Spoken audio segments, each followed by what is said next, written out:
Facial clear करून टाकूयात. मी एवढे दिवस फेशियल घेतलं नव्हतं का, तर मला क्लीनअपचं जे चॅप्टर आहे ते क्लोज करायचं होतं. आता क्लीनअप तुमचं झालेलं आहे 100%. तर क्लीनअप हे जे आहे ते साईडला ठेवा. आता आपण फेशियलकडे येणार आहे. क्लीनअप आणि फेशियल हे जरी सिमिलर असले तरीही त्याच्यामध्ये जमीन आसमानचा फरक आहे. त्याच्या रिझल्टमध्ये जमीन आसमानचा फरक आहे.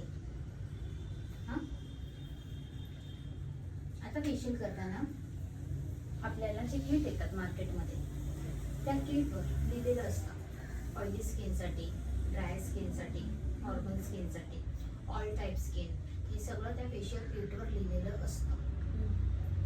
म्हणजे आता इतकं ॲडव्हान्स झालेलं आहे, मग त्याच्यामुळे आपल्याला जास्त त्रास नाही होत. सपोज एखादी स्किन तुझ्याकडे ऑइली स्किन आली तर त्या ऑइली स्किनला तुला कुठलं किट यूज करायचं आहे ते तुला इझिली कळतं.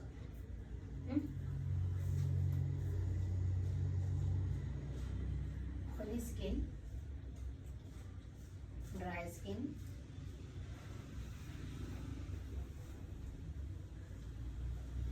Combine skin. कंबाईन म्हणजे काय असतं, ज्याच्यामध्ये ऑइल आणि ड्राय हे दोन्ही कंबाईन असतं.